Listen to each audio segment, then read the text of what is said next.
Olá, olá, olá! Está começando agora mais um Café Terapia comigo, Lari Marola. E hoje o tema que eu quero trazer para você é relacionamentos, amizades, conexões, como isso influencia a sua vida ou te distancia daquilo que você quer ser ou obter. Eu não acredito que as relações definem quem a gente é, mas elas influenciam muito o lugar que a gente quer chegar. Como assim? Dependendo do lugar que eu busco conselhos, dependendo do lugar que eu acabo indo, frequentando, isso vai moldando meus comportamentos, isso vai moldando minhas crenças, vai moldando meus valores. Por mais que eu tente me distanciar daquilo, em algum momento vai influenciar a minha jornada. Eu vou acabar concordando, cedendo, abrindo mão de algo, deixando passar algumas outras coisas, relevando por conta da amizade, por conta do companheirismo, da parceria, do afeto que tem ali envolvido naquelas relações. Então, toda vez que você pensar em construção da vida ideal, lembra disso. Quem são as pessoas que estão à minha volta? Quem são as pessoas que estão me aconselhando, que estão me ajudando nesse caminho? Ensinos, direções, porque isso pode influenciar e muito a minha trajetória. E para ilustrar esse conhecimento, eu quero trazer para você 3 personagens que eu vejo que tiveram dilemas com suas amizades, com suas relações e o futuro que cada um acabou tendo por conta disso. O primeiro que quero trazer é José. E eu acho que você conhece a história de José, da Bíblia. Se você for lá em Gênesis, você vai ver que ele era um menino muito sonhador, Deus falava com ele, só que ele não era muito maduro. Então ele falava desse sonho para a família, para os irmãos e despertou ciúmes dos irmãos, inveja. Até o momento que eles venderam José para ser escravo. E aí, quando ele chegou no lugar que ele foi trabalhar e foi ser escravo, ele sempre se destacava. Ele sempre dava uma maneira de ser visto, de ser reconhecido, aprovado e na melhor das intenções muitas vezes. Até o momento que ele estava preso na prisão. Ele acabou se destacando porque ele teve esse discernimento de conseguir decifrar sonhos. Então as pessoas o procuravam, ele decifrava o sonho das pessoas e elas ficavam muito felizes, agradecidas e ele ficava reconhecido. E numa dessas ele decifrou os sonhos de 2 homens que estavam lá com ele na prisão e falou o que ia acontecer com ambos. Para um, ele falou: assim que você sair, lembra de mim? Assim que você sair, fala para as pessoas sobre mim, que eu tô aqui, que foi uma injustiça que aconteceu e que eu quero ser solto, eu quero esse voto de confiança e ser livre. E aí o cara falou: com certeza, pode deixar, bora. E aí ele saiu. Só que no que ele saiu, ele se esqueceu de José. E aí a reflexão fica: será que a gente não está confiando em pessoas que lá na frente vão esquecer da gente? Será que essa relação não conseguiu um nível de profundidade, de lealdade, de confiança, sabe? E aí a gente acaba se frustrando, decepcionando, porque lá na frente a gente é esquecido por aquele que a gente tanto confiou. Lembra que eu falei? Às vezes aquela amizade não define quem você é, mas lá na frente pode influenciar e muito na sua trajetória. Então, toda vez que você for criar uma relação, uma conexão com alguém, não necessariamente amoroso, né? Tô falando aqui de todos os âmbitos de relacionamento.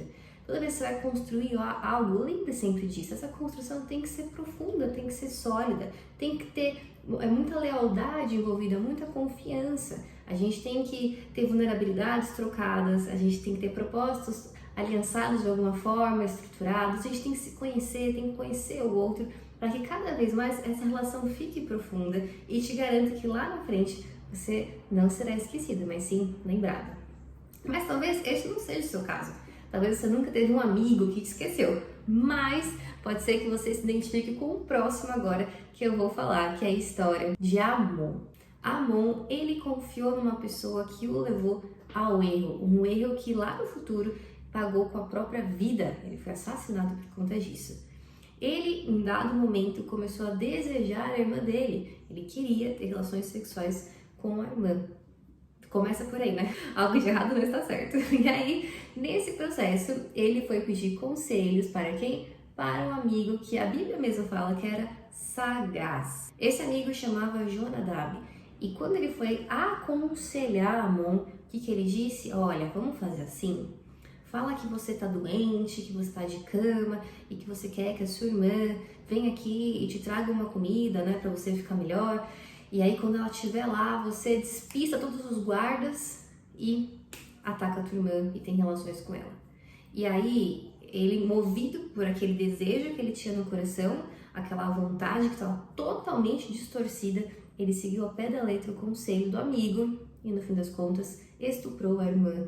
E não só acabou com a vida da mulher, como também lá na frente foi assassinado pelos seus irmãos. Então perceba, às vezes a gente fica pedindo conselho para pessoas que ao invés de exortar, a gente fala: ô, acorda pra vida, tá doido, tá maluco? Olha o que você tá falando, que loucura.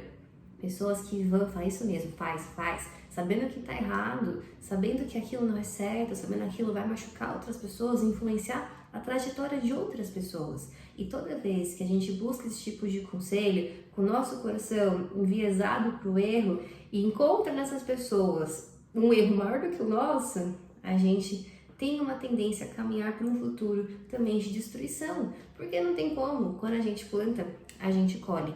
Isso aconteceu com Amon. Ele plantou um ambiente de caos e colheu isso com a própria vida depois mais pra frente. Tome cuidado com as pessoas com que você pede conselho. A gente sempre tem que ter alguém na nossa rede de apoio que é corajoso e que tá lá para nos exortar, nos disciplinar e nos colocar no caminho certo. Seja um terapeuta, um irmão, um amigo, um parente, um guia espiritual, mas a gente tem que ter alguém, porque às vezes o nosso coração ele é enganoso e ele pode nos levar para lugares que lá na frente a gente vai se arrepender bastante. Mas pode ser que você nem tenha um amigo que te esqueceu e nem um amigo que te leva ao erro. E aí eu vou trazer um terceiro tipo de amigo, que é aquele que eu considero que enobrece o homem. Eu quero falar sobre Daniel e os seus amigos. Daniel, ele era um homem diferenciado. A Bíblia fala que ele tinha isso, ele era diferenciado não só fisicamente, mas também intelectualmente. E como alguém diferenciado, muito maduro e sábio, ele se aliançou com pessoas como ele. Aqui, em Daniel 1,17 fala: ora, e estes 4 jovens Deus deu conhecimento e a inteligência em toda a cultura e sabedoria.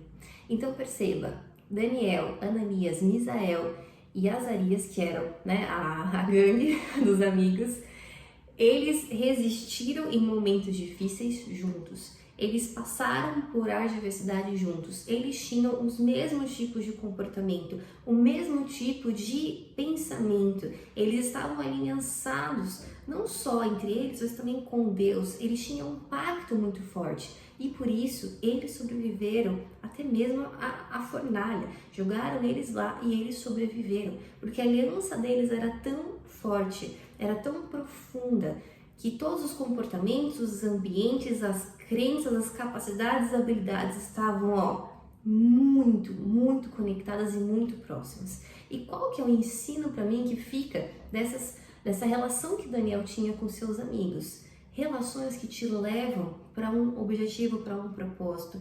Relações que te abrem um caminho e também te enobrecem. Nós temos que buscar esse tipo de relações. E não quer dizer que a gente vai ter esse tipo de relações ao longo de toda a nossa vida, mas pode ser que são temporadas, assim, que a gente faz alianças com pessoas que estão pensando como a gente, caminhando para o mesmo lugar que a gente, que tem os mesmos tipos de crenças que a gente tem, para que a gente se fortaleça naquilo e passe por adversidades em que vão nos fazer ainda mais resilientes, ao invés de nos fazer desistir de tudo, jogar tudo pro alto. Então perceba, Daniel ele teve uma sabedoria muito grande em se relacionar com pessoas que o levariam para o alvo. E toda vez que eu penso em conexões, eu penso nisso. Hoje eu não faço conexões só por fazer. Eu não tenho amigos só para suprir uma carência, uma falta do meu coração, mas eu tenho relações que efetivamente me levarão mais perto daquilo que eu estou buscando, tanto para eu ser beneficiado quanto para as pessoas também. Todo mundo sai ganhando quando a gente tem relações com propósito. E eu espero que esse exemplo de Daniel caia aqui no seu coração como uma verdade. Você pode se relacionar com quem você quiser, você é livre. Mas lembre que toda relação é uma troca. A gente dá algo, a gente recebe algo. E nessa troca a gente às vezes tem uns probleminhas. Hoje a gente entrega demais, a gente recebe demais. Hoje não sabe o que quer receber, não sabe o que tem que entregar e fica naquelas discussões, naqueles incômodos. Mas quando a gente tem um propósito claro e sabe para onde a gente está indo e cria essas alianças, essas conexões fortes com um propósito, todo mundo sabe ali para onde a gente está caminhando, eu tenho certeza que todo mundo sai ganhando. Esse foi o Café da Terapia de hoje, espero ter te ajudado e eu te espero no próximo.